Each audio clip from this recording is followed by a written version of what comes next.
Hello everyone, Sarah Lane at Disrupt TV. I am here with Alexandra Chong, the founder and CEO of Lulu. Now you joined us in New York Yes. at our TC Disrupt in New York. That was earlier this year.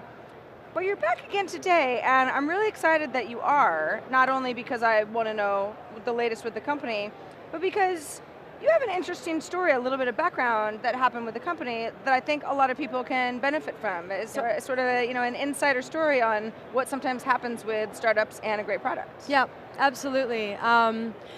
So I mean, I'm happy to be able to tell that story a little bit today. It's a story that I wish I would have heard when I started the business, and one that I could never have predicted, but one we've come out on the good side of. So really what happened to Lulu was we launched the product, we built it on top of Facebook as an MVP. It was the way in which our users could authenticate to get into the app, but it was the only way. And in our first year of launch, we had great success, great viral growth, and both in the US and in our first international market in Brazil. It was a very exciting first year, but then something happened, and something we could never have predicted, which was a realization that we had real platform dependence with our partners, and the dependence was something that we could not control. And while you can abide by all the policies and the rules that platforms give you to build on with them, there are some things that can change. And Lulu had that realization at the end of 2013 with almost 5 million users on the platform. And it happened in our Brazilian launch. We became the #1 app in the country in probably 4.5, 5 days, and about 3 million women downloaded Lulu and joined the app in less than 3 weeks. But at the same time, guys wanted to join the app, and we didn't have an experience. They want to know what women are saying about them. This is sort of supposed to be a safe place for women to share information about men. And they wanted to know their scores. And while this happened in the first 8 months of our launch in the US, we got 1 in 4 college girls in the first 8 months. In Brazil, it happened in mass scale in a very short period of time. And so what men were doing is they would go onto Facebook and they would change their gender identity from male to female to try to get into Lulu.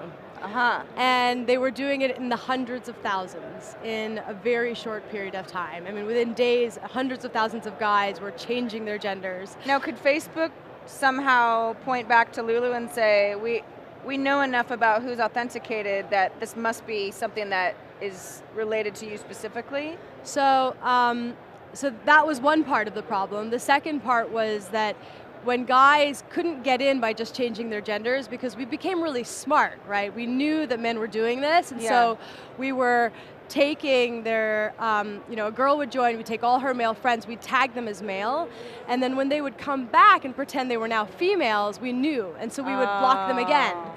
So then it became a bit of a game for a lot of men, and so then they would go and create fake female accounts on Facebook. Right. And we would know they were fake because they had no friends and they had no images. Yeah, like just got born yesterday. Yeah, exactly. And like tons of new accounts. And so then they would try to create personas for these girls. They would take them on holiday and take photos, and they would friend them, and we had a threshold that each account had to have at least 15 girlfriends. Wow. And we were getting smarter and smarter, and it became quite interesting to watch the crazy lengths that guys would go at to break into Lulu, but we didn't know that it would eventually hurt us, and it hurt us because it hurt our partner. And when Facebook has this really obviously, it relies on these authentic profiles for its relationships with advertisers and for platform developers, to have this type of completely obscure activity happening in scale became a really big problem. And unfortunately on Christmas Eve of 2013, I got a phone call, and it was a request to remove ourselves from the store in Brazil. Wow, and did you? And we did. And so that was going on 2 years ago now. Yeah. What have you learned? How have you had to rebuild since then? Yeah, so it's a great question, and it's been an incredibly challenging, exhausting, year, 2 years, but what I can say is coming out as a company that's still alive and kicking, very much so, with a great new exciting future. We're starting to monetize the platform. It takes a team who is dedicated to a vision. It takes resilience and commitment from that team. And it takes investors and advisors who are willing to stand by the company, because when things like this happen, it's life or death, right? We had raised our Series A literally 6 months before this happened, so we had enough capital to start rebuilding and rethinking, and we got enough support.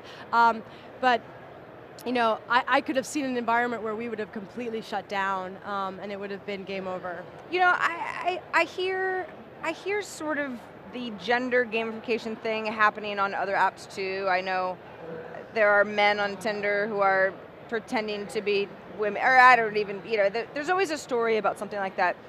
What do you think is the solution for an app that truly is, in your case, in Lulu's case, a place for females? It's not a place for men to pretend to be females. It's that not only isn't going to work because you're going to catch on, but it dilutes the experience for everybody else. Yeah. What is the solution?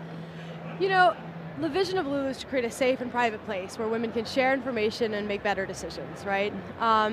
I sometimes create the equivalent of like a Cosmo magazine, right? Cosmo's not built for men, but men do read Cosmo and pick it up.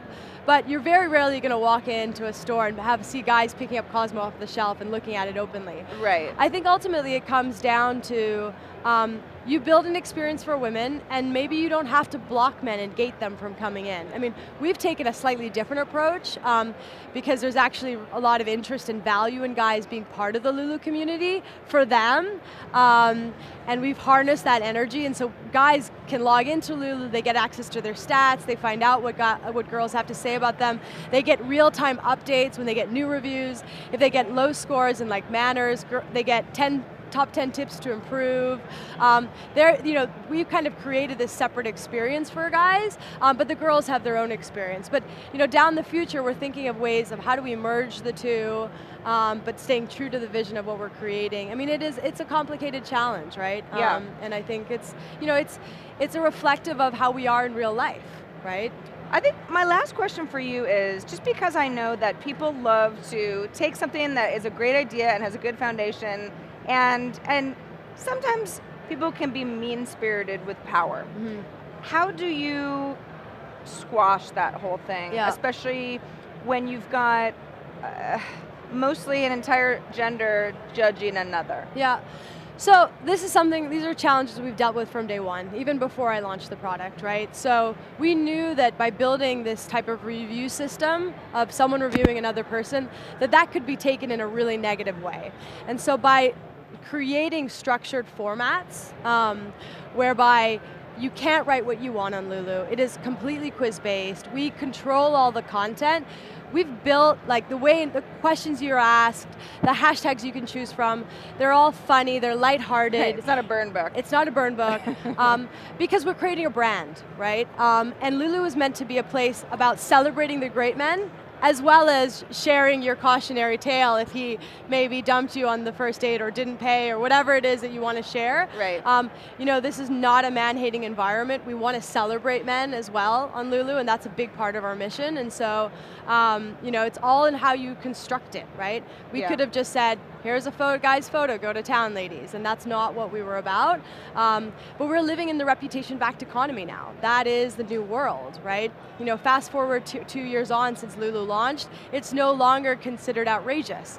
Very much like tagging is no longer considered outrageous on Facebook, for example. Right. It once was, right? Now we're used to this new world, and look, online dating has taken a whole new direction now, right? It is now the norm, and we need a way to get real references on complete strangers that we meet on the internet. And so that's the direction that we're going in.